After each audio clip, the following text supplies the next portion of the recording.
It was just supposed to be a weekend chore. My teenage son, Mateo, had been begging for months to upgrade our Wi-Fi name. Dad, he'd whined, we can't keep calling it Netgear 39. It's embarrassing. I want to make it something cooler. Honestly, I didn't care what the name was as long as it worked. But ever since the new neighbors moved in across the street, things hadn't worked quite right. Our network would lag at weird hours, our smart thermostat started adjusting on its own, and Alexa, bless her robotic heart, would sometimes play music we never requested. At first, we blamed it on software updates. But last Friday night, our entire network crashed during my Zoom call with a client in Tokyo. That was the last straw. So when Mateo asked again Saturday morning, I told him, go ahead, reset it all. New name, new password. Lock it down. He grinned like it was Christmas and sprinted to the modem. What I didn't expect was that within 20 minutes, we'd have a full-blown Karen screaming on our front lawn, robe half-tied, iPad in hand, and murder in her eyes. What did you do? She shrieked. I was still in gym shorts, coffee barely halfway to my lips when I stepped out onto the porch. Excuse me? Karen marched across the street, her fluffy slippers flopping with fury. You disconnected everything. My lights, my refrigerator, my Peloton won't even power on. Mateo popped his head out from behind the door. Wait, your Peloton? She whirled on him. Don't get smart with me, kid. You changed something. I know it. Ever since your little tech stunt, my entire system is dead. I have HOA documentation that all smart systems must remain operable. This is sabotage. I stared at her, stunned. Karen, what are you talking about? Her face twisted. You changed your Wi-Fi. You've been powering my smart home for months, and now you've cut me off. Silence. Mateo blinked. Wait, you were on our network? Karen's nostrils flared. It wasn't your network. It was available. You didn't have a password. I nearly dropped my mug. You've been using our unsecured network without asking, and now you're accusing us of sabotage because we changed it? Karen squared her shoulders. You live in a community. That means shared infrastructure. Don't get snippy just because your kid is playing hacker. That was the moment I realized something much deeper was going on. This wasn't just about bandwidth. This was about control. Karen, the newly elected HOA vice president, had been on a rampage since the beginning of the year. First, she slapped a warning on the Jacksons for having an unauthorized color on their mailbox. Then she threatened the elderly couple next door over their wind chimes, claiming it was noise pollution. And now Nosh was accusing my teenage son of technological terrorism because he changed our Wi-Fi password? I told Mateo to go back inside. Then I calmly said, Karen, if you continue trespassing on my property and accusing my son of crimes, I'll have no choice but to file a formal harassment complaint. Her eyes widened. Harassment? You're the ones compromising the HOA standard of living. I reached for my phone. You want to keep talking? Or do you want to do this the legal way? Karen stomped back to her driveway, but not before barking. You haven't heard the last of this. Oh, Karen, you were right. We hadn't even started. That night, I dug into our router logs with Mateo. He's a brilliant Kidstrate student, robotics team captain. Within 10 minutes, he pulled up device logs from the past 6 months. Guess what we found? A laundry list of unrecognized devices, dozens of connections from across the street. A Nest thermostat, a Ring doorbell, 2 smart TVs, Peloton bike, even a fridge. All tagged with identifiers like Karen Nest 001 and Living RMTV Flanders. Dad, Mateo said slowly, she wasn't just leeching, she networked her whole house to ours. She had access. That word chilled me. Access.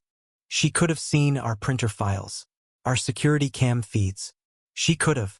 We're going to report it, I said flatly. But we'll do it right. And boy, did we. Over the next 3 days, Mateo built a presentation. Not a petty PowerPoint, no, this was a full-blown digital audit. He cross-referenced timestamps with our bandwidth drops. He created a heat map showing data flow. He even recorded a clip where her Peloton synced at 3 a.m., pulling a firmware update through our network. It was genius, terrifying, and airtight. We brought it to the HOA board. At the emergency hearing, Karen showed up dressed like a victim cardigan, pearls, a little neck brace for dramatic flair. She claimed she'd mistakenly connected to our network, and that no harm was done. That's when Mateo stood up. He didn't yell, didn't shame her. He just played the clip where her smart fridge tried to auto-reorder oat milk at our expense, and then showed the receipt from our Amazon account for 3 cartons we never bought. The board was speechless. Karen stood up, face flushed, and screeched, "This is entrapment. He's a child. You're letting a teenager humiliate me?" Gloria, the HOA secretary, leaned forward. "No, Karen. He's letting you expose yourself. You abused his family's goodwill." Karen shook her head, voice cracking. "I didn't mean any harm." And from the back of the room, someone unexpected stood up. It was Mr. Haruki, the quiet man who lived alone at the end of the street. He rarely spoke, but now he held up a printed page. "She used mine too," he said softly. "I have the same devices on my router logs. I never said anything because I thought I made a mistake. But now I know." More murmurs. Another neighbor raised their hand. "Same here." And just like that, Karen's entire smart home collapsed into dumb chaos. Karen's face drained of color. She glanced around the room like a cornered animal, looking for Samionianianito to defend her. But the room had turned. You could feel it in the silence. That dense, heavy kind of silence that falls when the last lie finally hits the wall and slides to the floor with a splat. The HOA board sat frozen. Gloria, usually so mild, now looked furious. Hank was flipping through Mateo's printed audit with eyebrows halfway up his forehead. No one was smiling. This wasn't just embarrassing, Anna Maria, it was criminal. Then came the soft sound of someone clearing their throat. "Karen," said Simone, the HOA president, her voice low, but laced with steel. "Do you understand what you've done?" Karen straightened up, the neck brace tilting comically to the side. "I've explained." "No." Simone cut her off. "You haven't. You didn't accidentally link a dozen devices across multiple neighbors' unsecured networks. That takes intention. That takes effort. And according to this audit, you've been doing it for over a year." Karen's voice cracked. "They didn't put passwords on their networks. It's not my fault." A sharp inhale from the crowd. I stepped forward and spoke calmly. "Karen, that's like saying if someone leaves their door unlocked, you have the right to eat dinner in their kitchen. It's not just unethical, it's illegal." Karen's jaw dropped, but words failed her. Simone turned to me. "Mr. Reyes, would you like to file a formal grievance?" I nodded. "Yes, and I've already filed a police report with digital evidence.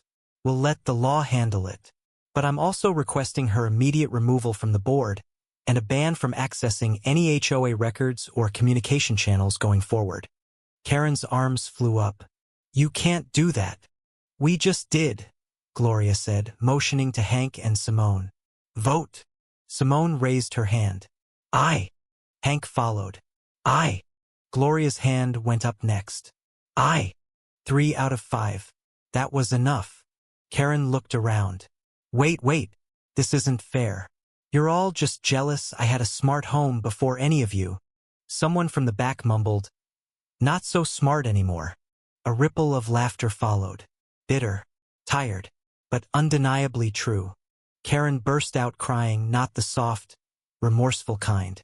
The kind that comes when someone's world of delusion crumbles and there's nothing left to stand on. She grabbed her purse, shoved a tablet into it, and stormed out of the room. The tablet dinged as she passed Maya lost connection alert. I didn't say a word. I didn't have to. The fallout was swift and brutal. Within days, more neighbors came forward with screenshots, router logs, and stolen Amazon orders they dismissed as personal error. Turns out Karen had her whole system bouncing off any open signal she could find.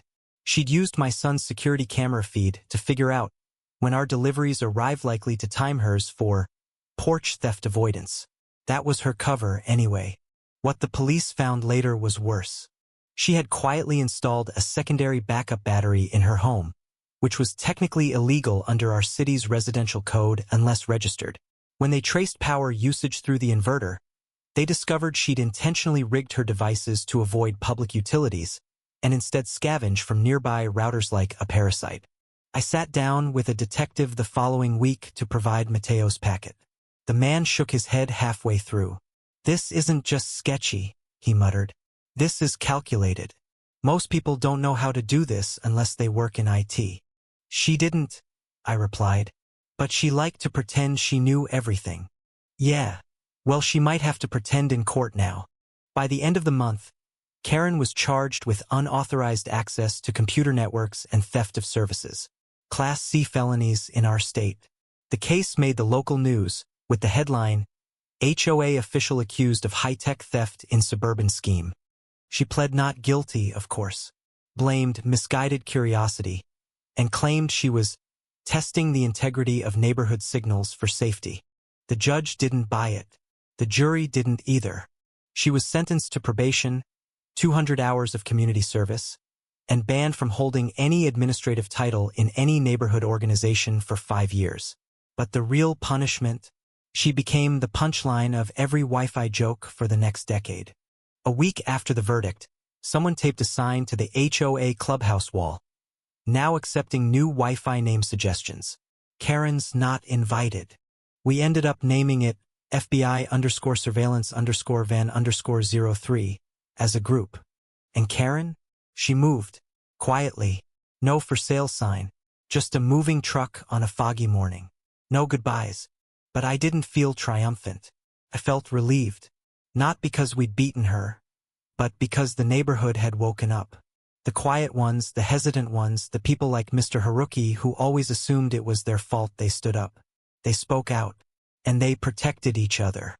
A few weeks later, Mateo was asked to give a talk at his school about cybersecurity. He titled his presentation, "How My Neighbor's Smart House Ran on Dumb Choices." I sat in the back of the auditorium, tears in my eyes. After the talk, a younger kid came up to Mateo and asked if it was scary, standing up to someone so mean. Mateo smiled and said, "Not when you have the truth. That's all you really need." That night, we sat out on the porch, just the two of us. The air was warm, peaceful. Our lights flicked on like clockwork, powered by our network, protected by our firewall, and still running on the password Mateo had set. Respect starts at home. And for once, I believed it really could. So what do you think? Did Karen get what she deserved? Should neighborhoods hold tech abusers accountable the same way we do with property damage or theft? Leave your thoughts, because speaking up might be the start of someone else's justice.